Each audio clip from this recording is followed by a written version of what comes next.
मैं सच में दंग रह गया था। बस मुझे अपनी वाइफ पर पैसे खर्च करने थे और तुरंत मुझे 10 गुना रिटर्न मिल जाता था। शक भरे एटीट्यूड के साथ मैंने अपनी वाइफ के लिए 5 रुपए की एक मिनरल वाटर खरीदी और सच में मेरे बैंक कार्ड में 50 रुपए आ गए। मैं एक्साइटेड हो गया। अगर मैं लगातार वाइफ पर पैसे खर्च करता रहूं तो क्या मैं बिलियनर नहीं बन जाऊंगा? कार और हाउस तो कोई बड़ी बात ही नहीं रह जाएगी। मैं बहुत इमोशनल हो गया। पहले मैं एक बहुत बड़ा पुअर गाय था। शादी के दहेज के पैसे भी नहीं जुटा पाता था। सास मुझे बिल्कुल पसंद नहीं करती थी और हमें साथ रहने की इजाजत नहीं देती थी। लेकिन मेरी प्यारी वाइफ ने बिना सोचे समझे फैमिली रजिस्टर चुराकर भी मुझसे शादी कर ली। लेकिन अब मैं अलग हूँ। मैं सबसे बेस्ट लाइफ जीऊंगा और जो लोग मुझे नीचा समझते थे उन्हें जोरदार इंसल्ट दूंगा। स्पेंडिंग पर 10 टाइम्स रिटर्न का मतलब है जितना ज्यादा खर्च करूं उतना ज्यादा रिबेट मिलेगा। ये सोचकर मैंने अपनी वाइफ जाओ चिंगसुए का हाथ पकड़ा और सीधे एक बहुत लग्जरी वेस्टर्न रेस्टोरेंट में घुस गया। अरे यहाँ की चीजें बहुत महंगी हैं। इस रेस्टोरेंट में पर पर्सन 1000 रुपए से ज्यादा खर्च होता है। अभी हमें हाउस और कार के लिए पैसे बचाने हैं। जाओ चिंगसुए को लगता था कि कुछ 100 रुपए की बारबेक्यू और क्रेफिश खाना ही लग्जरी होता है, तो इतनी महंगी जगह कैसे आ सके। लेकिन उसने मेरा एक्साइटेड चेहरा देखा तो मूड खराब नहीं किया। रेड इवनिंग ड्रेस, छोटी सी, आप दोनों। मैं जाओ चिंगसुए को बहुत अच्छी तरह जानता हूँ। उसके छोटे एक्सप्रेशन देकर ही समझ जाता हूँ कि वो क्या सोच रही है। इसलिए मैंने क्वाइटली उसका हाथ हटाया और काल्मली वेटर से कहा। वेटर मुस्कुराते हुए हमें विंडो के पास सीट पर ले गया। आप दोनों क्या ऑर्डर करेंगे? जो खाना है फ्रीली ऑर्डर करें। जाओ चिंगसुए ने केयरफुली वो स्टाइलिश मेन्यू खोला। उसमें डिशेस तो अच्छी लग रही थी, लेकिन उनके पास लिखी प्राइस देकर उसे चक्कर सा आने लगा। एक छोटा सा केक ही है, ये 200 से ज्यादा कैसे हो गया? इसमें खास क्या है? 200 में तो 3 किलो क्रेफिश आ जाते हैं, 2 Russian mash potato salad, 2 Angus steak, एक रास्पबेरी चीज लावा केक और एक bottle Gloria salt powder port wine ले आओ। जाओ चिंगसुए के कंफ्यूज्ड चेहरे को देखकर मैंने बिना सोचे सीधे ऑर्डर कर दिया। ठीक है। वेटर के जाने के बाद जाओ चिंगसुए के चेहरे पर दर्द वाला एक्सप्रेशन आ गया। हस्बैंड, तुम इतने केयरलेस मत बनो, ये बहुत महंगा है। वो वाइन ही 1000 से ज्यादा की है। जाओ चिंगसुए सोच रही थी कि दोनों मिलकर 1000 में काम हो जाएगा, लेकिन मैंने एक वाइन ही 1000 की ले ली। ऊपर से स्टेक और डिजर्ट मिलाकर 3-4 हजार हो जाएंगे। उसका दिल दुख रहा था। हस्बैंड, तुम्हें अच्छा खाना खिला रहा हूँ, फिर ये एक्सप्रेशन क्यों है? आज हमारी शादी का पहला दिन है। भले ही उसे दर्द हो रहा था, लेकिन उसने सोचा अब ऑर्डर हो गया है तो खाना वेस्ट क्यों करें। इसलिए जाओ चिंगसुए ने स्टेक और केक सब साफ खा लिया और एक्स्ट्रा 2 ग्लास वाइन भी पी ली। सर, आपका टोटल बिल 3656 है। कार्ड से पेमेंट। बिल देते समय मेरा गला सूख गया। कांग्रेचुलेशंस, आपने अपनी वाइफ जाओ चिंगसुए पर 3656 खर्च किए और आपको 10 गुना रिटर्न में 36,560 मिले जो आपके अकाउंट में जमा हो गए हैं। सिस्टम की आवाज मेरे कान में आई। एक मील में करीब 40,000 मिल गए, जिससे मैं मुस्कुरा दिया। ये सिस्टम सच में काम का है। लेकिन मेरी तरफ जाओ चिंगसुए प्राइस सुनकर पूरी तरह होश में आ गई। ये रेस्टोरेंट बहुत लूटा है। एक स्टेक के 700-800। ये स्टेक नहीं, आधी गाय बेच रहे हैं। रेस्टोरेंट से निकलते ही जाओ चिंगसुए नॉन स्टॉप कंप्लेन करने लगी। मैं उसकी क्यूट कंप्लेन सुनते हुए उसे मॉल में ले गया। अरे तुम क्या कर रहे हो? तुम्हारा फोन 3 साल पुराना है, तुम्हें नया फोन दिलाता हूँ। नया फोन क्यों? आजकल फोन फैंसी होते हैं लेकिन यूजफुल नहीं। पैसे वेस्ट करने की जरूरत नहीं। जाओ चिंगसुए नहीं जाना चाहती थी। उसे भी लेटेस्ट फ्रूट फोन चाहिए था, लेकिन हाउस और कार के लिए सेविंग सोचकर रुक गई। तुम्हें कौन सा कलर पसंद है? मैंने उसे मना करने का मौका नहीं दिया और सीधे फ्रूट स्टोर में ले गया और लेटेस्ट फ्रूट 12 प्रो मैक्स की तरफ गया। इसका टॉप मॉडल 12,000 का है। प्राइस देकर जाओ चिंगसुए का मन ही नहीं किया और वो मुझे खींच कर ले जाने लगी। चलो हस्बैंड, तुम्हें पिंक कलर पसंद है लेकिन इसमें नहीं है तो ग्रेफाइट कलर ले लेते हैं जो तुम पर अच्छा लगेगा। मैंने काउंटर पर खड़ी स्टाफ को मुस्कुरा कर कहा, इसे पैक कर दो। जी सर। इसका प्राइस 11,999 है। कार्ड या कैश? कार्ड। जब हम अंदर आए तो स्टाफ ने हमें ज्यादा अटेंशन नहीं दिया क्योंकि हम सिंपल कपड़ों में थे और पुराने फोन इस्तेमाल कर रहे थे। लेकिन जब मैंने तुरंत खरीद लिया तो उसका एटीट्यूड बदल गया और उसने फोन अच्छे से पैक किया और सर्विस भी अच्छी हो गई। मैडम, आपका बॉयफ्रेंड बहुत अच्छा है, स्टाफ ने जाओ चिंगसुए को देकर कहा। जाओ चिंगसुए खुश हुई लेकिन बोली, ये बस पैसे वेस्ट करता है, मेरी बात नहीं सुनता। उसकी बात सुनकर मैं बस मुस्कुराया। सिस्टम ने अभी 12,000 रिटर्न दे दिए थे। फोन खरीदते ही मेरी वैल्यू डबल हो गई। पहले मैं साल भर में करीब 10,000 बचाता था, लेकिन अब खाना और फोन मिलाकर 15,000 मिल गए और अब मेरे अकाउंट में 25,000 है। अभी ज्यादा नहीं है, लेकिन एक नॉर्मल डायमंड रिंग खरीद सकता हूँ। जाओ चिंगसुए मुझे डांट रही थी लेकिन नया फोन लेकर बहुत खुश थी और बाहर निकलते ही फोटोज लेने लगी। थोड़ी देर बाद उसे याद आया कि इतने महंगे फोन पर फ्री गिफ्ट लेना भूल गई। मैंने कहा, गिफ्ट छोड़ो, डायमंड रिंग लेते हैं,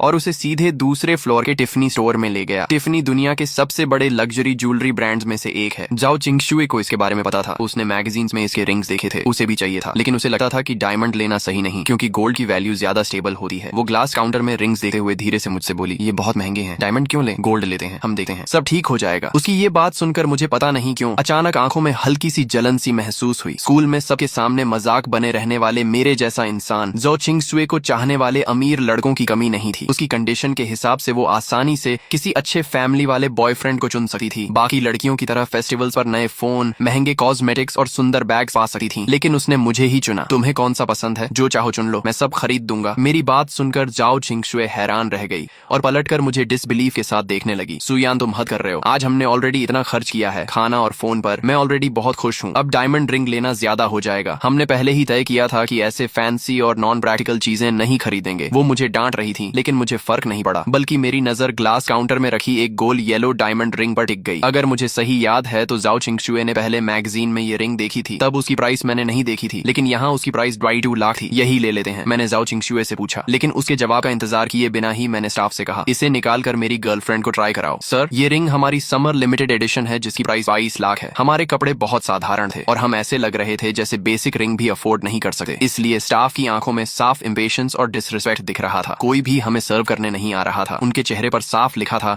अगर खरीद नहीं सकते तो देखने क्यों आए हो, 22 लाख ये बहुत महंगा है, चलो यहाँ से चलते हैं। जाओ चिंगशुए ने मेरा स्लीव पकड़कर धीरे से कहा, कोई है जो हमें ये दिखाएगा। रिंग खरीदने आए और ऐसा बिहेवियर देखकर मुझे गुस्सा आया, लेकिन आज मेरा अच्छा दिन था, इसलिए मैंने खुद को कंट्रोल किया और फिर से स्टाफ से पूछा। उनमें से एक स्टाफ मेरे कॉन्फिडेंस और इंसिस्ट देकर थोड़ी हेजिटेट हुई, लेकिन फिर रिंग निकाल कर मुझे दे दी और मुस्कुराकर बोली, अपनी गर्लफ्रेंड को ट्राई कराइए, ये येलो डायमंड प्यूरिटी और फॉरएवर लव को रिप्रेजेंट करता है और आपकी गर्लफ्रेंड पर बहुत अच्छा लगेगा। मैंने जाओ चिंगशुए को रिंग पहनाई तो वो परफेक्टली फिट थी, बिना कुछ बदले, इसलिए मैंने तुरंत कहा, इसे पैक कर दो। मेरी बात सुनकर जाओ चिंगशुए शॉक हो गई और स्टाफ भी कुछ सेकंड के लिए फ्रीज हो गई। उसने रिंग सिर्फ कर्टेसी में दिखाई थी, उसे नहीं लगा था कि हम खरीदेंगे, लेकिन मेरे कॉन्फिडेंट बिहेवियर ने उसे भी सरप्राइज कर दिया। आमतौर पर अमीर लोग भी इतनी एक्सपेंसिव रिंग खरीदने से पहले सोचते हैं, लेकिन मैं ऐसे बिहेव कर रहा था जैसे 22 लाख कुछ भी नहीं। तभी पीछे से एक अजीब सी बनावटी आवाज आई, अरे शाओक्शु, तुम यहाँ क्या कर रही हो, अभी तक पेमेंट नहीं किया क्या? ये लिनमो थी जो कॉलेज में ग्रीन टी गर्ल के नाम से जानी जाती थी। जाओ चिंगशुए ने कहा, तुम यहाँ? लिनमो ने फेक स्माइल के साथ कहा, मैं अपने हस्बैंड के साथ रिंग देखने आई हूँ, और अपनी कार्टियर ब्रेसलेट दिखाते हुए बोली। फिर उसने एडवाइस देने के टोन में कहा, जाओ चिंगशुए, हमें चीजें खरीदे वक्त कंपेयर करना चाहिए और बेस्ट वैल्यू वाला लेना चाहिए। जैसे रिंग यहाँ से लेने की जरूरत नहीं है, यहाँ बहुत एक्सपेंसिव है। अर्ली टून के अंडरग्राउंड मार्केट में सस्ती रिंग्स मिलती हैं जो तुम्हारे लिए परफेक्ट रहेंगी। उसके टोन में केयर था, लेकिन असल में वो इंसल्ट कर रही थी। उसका हस्बैंड बोला, तुम खुश रहो, बस जो चाहो खरीद लो। लिनमो ने स्वीट बनकर कहा, ज्यादा एक्सपेंसिव नहीं चाहिए, 5-6 लाख की रिंग काफी है। लेकिन उसकी आंखों में डिससैटिस्फैक्शन साफ दिख रही थी, क्योंकि उसका हस्बैंड हाई सैलरी होने के बावजूद कंजूस था और बड़ी मुश्किल से उसने उसे रिंग दिलाने के लिए मनाया था। उसे पता था कि उसे ज्यादा एक्सपेंसिव रिंग नहीं मिलेगी, लेकिन 5-6 लाख की रिंग भी दिखाने के लिए काफी थी। तभी मैंने जाओ चिंगशुए के कंधे पर हाथ रखकर लिनमो से कहा, सॉरी, मेरी वाइफ इतनी सस्ती रिंग्स नहीं देखती, इसलिए तुम्हें रेकमेंड नहीं कर सकते। ये सुनकर लिनमो का स्माइल तुरंत गायब हो गया। वो शो ऑफ करना चाहती थी, लेकिन मेरी बात से उसका इंसल्ट हो गया। उसने सोचा मैं सिर्फ दिखने में अच्छा हूँ और ज्यादा अफोर्ड नहीं कर सकता, इसीलिए उसने हंसते हुए कहा, क्या तुम ये रिंग खरीद सकते हो? लेकिन अगले ही पल वो शॉक हो गई, क्योंकि मैंने स्टाफ से कहा, क्या देख रही हो, जल्दी पैक करो, और अपना कार्ड दे दिया। स्टाफ ने तुरंत रिस्पेक्ट के साथ रिंग पैक की और कार्ड रिटर्न किया। रिंग लेकर हम जाने लगे और जाते वक्त मैंने लिनमो से कहा, मेरी वाइफ को 5-6 लाख की रिंग्स अगली लगी, इसलिए उसने देखी भी नहीं, लेकिन शायद तुम्हारे लिए उनमें कुछ अच्छा मिल जाए। ये सुनकर लिनमो गुस्से से कांपने लगी और कुछ बोल नहीं पाई। जाओ चिंगशुए भी हंस पड़ी। शॉप के स्टाफ भी सब देख रहे थे और लिनमो शर्म से जल रही थी। अपनी इज्जत बचाने के लिए उसने अपने हस्बैंड का हाथ पकड़ लिया और एटीट्यूड दिखाने लगी और 20 लाख की रिंग्स देखने लगी। करीब 20 लाख के आसपास की ज्वेलरी देखते हुए भी वो कभी डायमंड को इम्परफेक्ट बताती तो कभी डिजाइन को आउटडेटेड कहती रही और आखिर में सिर उठाकर चली गई। सच में कितना शो ऑफ करती है। हाँ, सही कहा। जब रिंग देख रही थी तब तो उसकी हालत ऐसी थी कि जैसे बस लेने ही वाली है, और अब कह रही है रिंग अगली है। ऐसे लोग भी होते हैं क्या, नहीं खरीद सकते तो सीधा बोलो ना। सच में क्लासिक सावर ग्रेप्स वाली बात है। शॉप के स्टाफ सामने तो लिनमो और उसके हस्बैंड से पोलाइटली बात कर रहे थे, लेकिन जैसे ही दोनों बाहर गए तुरंत उनके चेहरे पर डिसरिस्पेक्ट दिखने लगा। सबने मिलकर उनकी कंप्लेन की और फिर उस स्टाफ को देकर बोले, जिसने तुम्हें और जाओ चिंगशुए को अटेंड किया था, यूए आज तुम्हारी किस्मत बहुत अच्छी थी। वो लड़का देखने में तो सिंपल लग रहा था, लेकिन निकला बहुत रिच। हाँ यार, 22 लाख की रिंग बिना सोचे खरीद ली और दिखने में भी इतना स्मार्ट। सच में लकी है उसकी वाइफ। ये वही टाइप का आदमी है जो खुद कम खर्च करता है, लेकिन वाइफ को खुश रखने के लिए सब करता है। यूए भी बहुत खुश थी, क्योंकि इस एक सेल से उसका पूरा वीक का टारगेट पूरा हो गया था,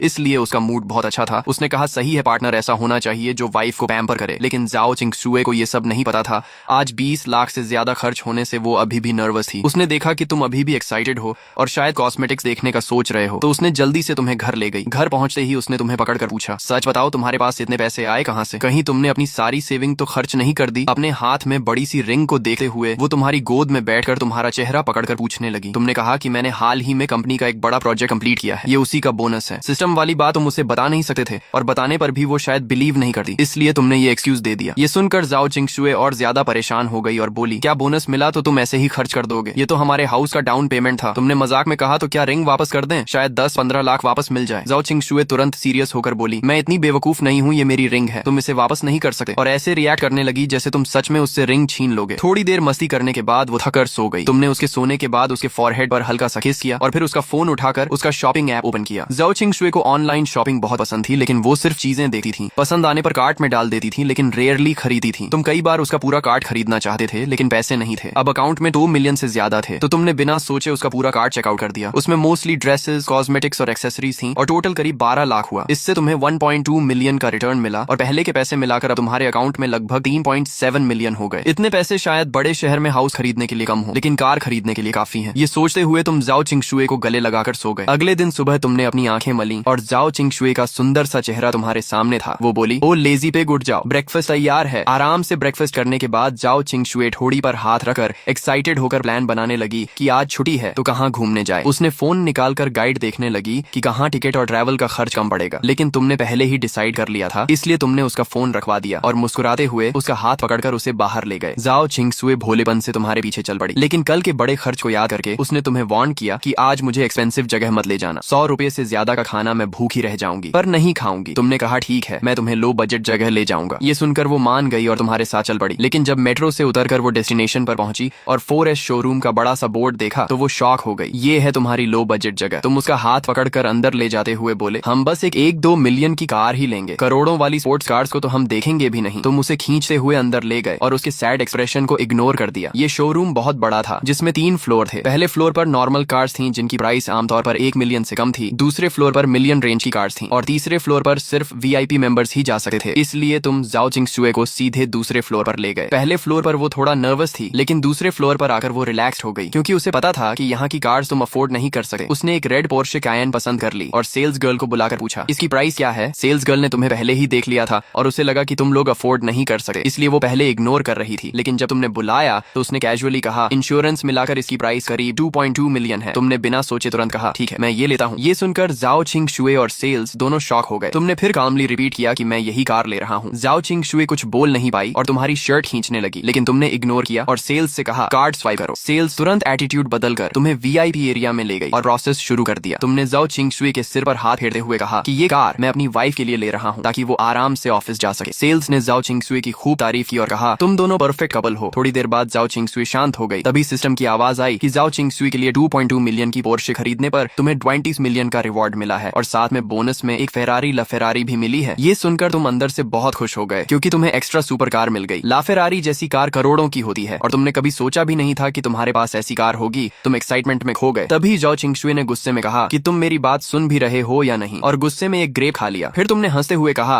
कि हम एक हाउस भी खरीद लेते हैं। ये सुनकर वो फिर सीरियस हो गई और बोली, अभी हाउस बाद में देखेंगे, ये कार ही तुम्हारे सारे पैसे खत्म कर चुकी होगी। लेकिन फिर भी उसने कहा कि फ्यूचर में हम मेहनत करके हाउस जरूर लेंगे और सस्ता एरिया में बड़ा फ्लैट लेना बेटर होगा बजाय महंगे एरिया के छोटे हाउस के। तुमने उसकी बात याद रख ली और उसे देखते रहे क्योंकि वो तुम्हारे लिए जेन्युइनली वरी कर रही थी। पिछले कुछ दिनों में तुमने उसके लिए एक्सपेंसिव रिंग और कार खरीदी थी, इसलिए उसे लग रहा था कि तुमने अपनी सारी सेविंग्स खर्च कर दी है। शायद उसके पेरेंट्स ने भी तुम्हारी हेल्प की हो, लेकिन असलियत कुछ और ही थी। दोनों VIP एरिया में चाय पी रहे थे और तुम सिस्टम के रिवॉर्ड के बारे में सोचकर अंदर ही अंदर खुश हो रहे थे। तुम्हें लग रहा था कि अब तुम्हारी लाइफ पूरी तरह बदल चुकी है और अब तुम जो चाहो वो खरीद सकते हो। जाओ चिंगशुए अभी भी तुम्हें समझा रही थी कि पैसे बचाना जरूरी है और फ्यूचर के लिए प्लानिंग करनी चाहिए, लेकिन तुमने उसे काल्म करते हुए कहा कि अब सब ठीक हो जाएगा और उसे टेंशन लेने की जरूरत नहीं है। तुमने मन ही मन डिसाइड कर लिया कि अब तुम उसे हर वो चीज दोगे जो उसने कभी चाही थी और फिर उसे अपने पास खींचकर आराम से उसके साथ बैठ गए। वो सोच रही थी कि हम तो एक नॉर्मल फैमिली से हैं, इतना पैसा आखिर आता कहाँ से है जो ऐसे खर्च हो रहा है। लेकिन वो मना भी नहीं कर पा रही थी क्योंकि उसे अंदर से लग रहा था कि शायद तुम्हें गिल्ट है और तुम उसे मटेरियल चीजों से खुश करना चाहते हो। तभी उसके फोन पर उसकी फ्रेंड की हन का मैसेज आया कि आज वीकेंड है, दोपहर में हॉट पॉट खाने चले। मैंने एक बहुत टेस्टी रेस्टोरेंट ढूंढा है। जाओ चिंगशुए थोड़ी देर के लिए सोच में पड़ गई। फिर उसने तुमसे पूछा, तुमने लोकेशन देखी तो वो 4S शोरूम के पास ही थी, इसलिए तुमने तुरंत हाँ कर दी और कहा कि हम कार लेकर आते हैं, तब तक वेट करो। इस बार तुमने कार फुल पेमेंट में खरीदी थी, इसलिए सेल्समैन भी बहुत पोलाइट हो गया और पूरी सुबह में सारे पेपर वर्क और इंश्योरेंस वगैरह कंप्लीट कर दिए। उधर ची हन पहले ही कार लेकर रेस्टोरेंट के बाहर पहुंच गई थी। उसके घर की कंडीशन ठीक थी और उसे अकेले मैजिक सिटी में स्ट्रगल करते देख उसके घर वालों ने ग्रेजुएशन के बाद ही उसे एक 1 लाख की ग्रेट वॉल कार दिला दी थी। भले ही कार बहुत एक्सपेंसिव नहीं थी, लेकिन रोज मेट्रो में भीड़ झेलने और बाहर जाने पर कैब के पैसे देने वालों के लिए वो काफी कंफर्टेबल लाइफ थी। कभी कभी जाओ चिंगशुए भी उसकी कार यूज करके शॉपिंग चली जाती थी। कार लेने के बाद तुम दोनों भी रेस्टोरेंट पहुंच गए। चीहान बार बार मैसेज कर रही थी तो जाओ चिंगशुए ने रिप्लाई किया कि हम पहुंच गए हैं, लेकिन चीहान को कोई दिखा नहीं। तभी उसके सामने एक रेड पोर्शे कायन आकर रुकी। नई चमचमाती पोर्शे देखकर वो थोड़ी जेलस हो गई क्योंकि पुराने मॉडल भी 1 मिलियन से ऊपर के आते हैं और ये तो लेटेस्ट मॉडल था, कम से कम 2 मिलियन का होगा। वो सोचने लगी कि वो कब ऐसी कार चलाएगी। तभी पैसेंजर डोर खुला और जाओ चिंगशुए बाहर निकली। उसे देखकर चीहान शॉक हो गई और मजाक में बोली कि पोर्शे चलाने वाला ड्राइवर भी कितना मेहनती है। जाओ चिंगशुए हंसते हुए बोली, ये कार मेरे हस्बैंड ने अभी मेरे लिए खरीदी है। ये सुनकर चीहान और भी शॉक हो गई और बोली, मजाक मत करो, मैं तुम्हारे हस्बैंड को अच्छे से जानती हूँ, वो कैसे ये कार खरीद सकता है। उसका ये कहना इंसल्ट नहीं था। अगर 2-3 लाख की कार होती तो वो मान लेती, लेकिन ये पोर्श कायन थी। और सुबह ही उसने जाओ चिंगशुए की रिंग वाली पोस्ट देखी थी। 1 साल पहले ग्रेजुएट हुई लड़की के पास इतने पैसे होना पॉसिबल नहीं था। तुमने कहा तुम लोग अंदर जाओ, मैं पार्किंग करके आता हूँ। जाओ चिंगशुए ने तुम्हें जल्दी आने को कहा और तुम्हारे गाल पर किस किया। ये सब देखकर चीहान को थोड़ा ऑकवर्ड लगा। फिर दोनों अंदर जाकर बैठ गई। चीहान ने फिर पूछा, क्या ये कार सच में तुम्हारी है? जाओ चिंगशुए ने हाँ कहा। और तुमने मजाक में कहा कि मैं नहीं चाहता था इतनी महंगी कार, लेकिन इसने इंसिस्ट किया। चीहान ने कहा तुम बहुत लकी हो। फिर दोनों बैठकर बात करने लगी। जाओ चिंगशुए ने कहा तुम भी बॉयफ्रेंड ढूंढ लो। चीहान ने साई लेकर कहा बॉयफ्रेंड मिलना इतना आसान नहीं है, उसके पीछे लोग तो आते हैं, लेकिन या तो बहुत गरीब होते हैं या बहुत अगली। उसने बताया कि उसने हाल ही में फॉर्चून कैलकुलेट किया और उसे बताया गया कि उसे ट्रू लव 30 साल में मिलेगा। जाओ चिंगशुए को ये सुनकर क्यूरियोसिटी हुई और उसने भी ट्राई करने का सोचा। चीहान ने तुरंत उस मास्टर का कॉन्टेक्ट भेज दिया और उसकी खूब तारीफ की। जाओ चिंगशुए ने डरते हुए तुम दोनों के नाम भेजे और लव फॉर्चून चेक किया। रिजल्ट में लिखा था कि तुम दोनों साथ नहीं रह पाओगे। ये देखकर उसका दिल बैठ गया, क्योंकि उसके पेरेंट्स भी इस रिलेशन के खिलाफ थे। उसने तुरंत सोल्यूशन पूछा, लेकिन सामने वाले ने मना कर दिया कि इसका कोई सोल्यूशन नहीं है। तभी तुम पार्किंग करके आए और देखा दोनों फोन में लगे हैं। तुमने फोन लेकर बिना सोचे 1000 ट्रांसफर कर दिए और कहा फिर से कैलकुलेट करो। चीहन को ये देखकर गुस्सा आ गया और बोली तुम मास्टर की इंसल्ट कर रहे हो। लेकिन तुरंत ही दूसरा रिजल्ट आया जिसमें लिखा था कि तुम दोनों परफेक्ट कपल हो और हमेशा साथ रहोगे। ये देखकर तुम खुश हो गए और फोन वापस दे दिया। जाओ चिंगशुए भी खुश होकर तुम्हारे पास आ गई। चीहन गुस्सा होकर बोली तुमने पैसे वेस्ट किए, लेकिन जाओ चिंगशुए बोली रिजल्ट अच्छा है। फिर उसने चीहान को भी कहा कि वो भी दोबारा ट्राई करे, लेकिन चीहान ने मना कर दिया और कहा पहले खाना खाते हैं। हॉटपॉट आने के बाद वो सब भूल गई और नॉर्मल हो गई। खाने के बाद पार्किंग में जाकर उसने कार के साथ फोटोज लिए और फिर जाओ चिंगशुए को शॉपिंग चलने के लिए बोला। लेकिन तभी जाओ चिंगशुए को उसकी माँ का कॉल आया और उसे घर बुलाया गया। उसका घर आउटस्कर्ट्स में था और वहां पहुंचने में 2 घंटे लगते थे, इसलिए वो अकेले मेट्रो से चली गई क्योंकि उसका लाइसेंस अभी नहीं आया था। तुम और चीहान भी अपने अपने घर चले गए। तुमने कार पार्किंग में लगाई और जैसे ही अंदर जा रहे थे तभी एक फेरारी ला फेरारी तुम्हारे सामने आकर रुकी। तुम उसे देखकर इम्प्रेस हो गए, लेकिन तभी तुम्हारी वाइफ का कॉल आया और उसने घबरा कर कहा सू यूएन सब खत्म हो गया। मेरी माँ को पता चल गया कि हुकू बुक गायब है। कल सुबह से ही प्रॉब्लम शुरू हो गई है। जाओ किंगशुए मेरे साथ मैरिज सर्टिफिकेट लेने के लिए चुपके से घर गई और हाउस होल्ड रजिस्टर चुरा लाई। ये हाउस होल्ड रजिस्टर आमतौर पर उसकी माँ अपने बेडरूम के बेड साइड टेबल के नीचे रखती थी। नॉर्मल तौर पर जब जरूरत नहीं होती तो उसे कोई छूता भी नहीं था। उसने सोचा था कि बाद में मौका देकर चुपके से वापस रख देगी, लेकिन किस्मत देखो आज ही उसकी माँ को पता चल गया। कुछ दिन पहले जाओ किंगशुए ने अपनी माँ से मेरे साथ शादी की बात की थी, इसलिए उसकी माँ तुरंत समझ गई कि रजिस्टर कहाँ गया है। इसलिए उसने तुरंत जाओ किंगशुए को कॉल किया। पहले तो वो उसे बहुत बुरी तरह डांटना चाहती थी, लेकिन फिर उसने सोचा कि जब बेटी रजिस्टर लेकर भाग ही गई है तो अब डांटने का कोई फायदा नहीं। इसलिए उसने खाने का बहाना बनाया और उसे घर वापस बुलाकर बंद करने का प्लान बनाया। अब जाओ किंगशुए घर में बंद है और बाहर नहीं निकल सकती। मुझे भी उसने चोरी छुपे बाथरूम में छुपकर कॉल किया। मैंने कहा कोई बात नहीं, मैं अभी आता हूँ। उसकी बात सुनकर मैं भी थोड़ा घबरा गया, लेकिन जल्दी ही खुद को संभाल लिया और उसे थोड़ा काल्म किया। वो इतनी घबराई हुई थी कि रोने वाली थी। उसने कहा तुम मत आना, मेरी माँ बहुत बुरा बोलती है, वो तुम्हें इंसल्ट करेगी। मैंने कहा कोई बात नहीं, हमें तुम्हारी माँ का ये टेस्ट पार करना ही होगा। मैं जानता था वो किस बात से डर रही है, इसलिए मैंने उसे सॉफ्टली समझाया कि ये स्टेप पार करने के बाद हम ओपनली साथ रह पाएंगे। लेकिन वो कुछ और बोल पाती उससे पहले ही बाथरूम के बाहर उसकी माँ ने जोर जोर से डोर नॉक करना शुरू कर दिया और बोली तुम आधे घंटे से अंदर क्या कर रही हो? बाहर क्यों नहीं आ रही? क्या अंदर गिर गई हो? अपनी माँ की आवाज सुनकर उसे कॉल काटकर बाहर आना पड़ा। उसकी माँ ने उसे देखा और ठंडी हंसी के साथ कहा मुझे पता है तुम अंदर उस लड़के से बात कर रही थी। अच्छा है, आज मैं भी उससे मिलना चाहती हूँ। ये सुनकर जाओ किंगशुए कंफ्यूज हो गई। उसकी माँ बोली मैंने तुम्हारे सारे रिश्तेदारों को कॉल कर दिया है, सब आज घर आ रहे हैं। आज तुम्हें उस लड़के से ब्रेकअप करना ही होगा और अगर वो नहीं मानेगा तो उसे मारकर मनवाएंगे। मुझे नहीं लगता उसकी हिम्मत इतनी स्ट्रांग है। ये सुनकर जाओ किंगशुए घबरा गई और लगभग रोने लगी। उसने कहा आप ऐसा कैसे कर सकती हैं? इतनी बड़ी बात के लिए सारे रिश्तेदारों को बुलाना पहले ही शर्म की बात है और ऊपर से आप लोग उसे मारेंगे। ये सोचकर कि सुयुआन बुरी तरह घायल हो जाएगा उसका दिल भर आया। उसने कहा माँ मेरी बात सुनो, सुयुआन गरीब नहीं है और वो मेरे साथ बहुत अच्छा है। उसकी माँ ने कहा अच्छा है तो क्या तुम अपने कपड़े देखो और बाकी लड़कियों को देखो। उसने उसकी ड्रेस खींचते हुए कहा तुम्हें याद है पड़ोस की लिन लड़की जो बचपन में तुम्हारे साथ खेलती थी, वो पढ़ने के लिए बड़े शहर गई और वहाँ एक अमीर लड़के से रिलेशनशिप में आ गई जिसके घर में बिजनेस है। उसकी शादी बहुत ग्रैंड हुई और लड़के वालों ने 1 मिलियन कैश दिया और उसके परिवार को घर और कार भी खरीदी। कुल मिलाकर 5 मिलियन खर्च किए। जाओ किंगशुए ने कहा माँ वो लोग अलग हैं, हम कंपेयर नहीं करते। उसकी माँ बोली मैं भी कंपेयर नहीं करना चाहती, लेकिन मैं उसे रोज अच्छे कपड़ों में देखती हूँ और वो बाहर निकलते वक्त एक कदम भी नहीं चलती, जबकि तुम रोज जॉब करती हो और खुद के लिए नए कपड़े भी नहीं खरीदी। ये देखकर मुझे दर्द होता है। उसने अपने सीने पर हाथ रखकर कहा मुझे तुम्हारी चिंता होती है, समझी? ये सुनकर जाओ किंगशुए रो पड़ी और अपने मुंह पर हाथ रख लिया। तभी डोरबेल बज गई जिससे दोनों की बात रुक गई। वो अपना चेहरा छुपाकर कमरे में चली गई और उसकी माँ डोर खोलने चली गई।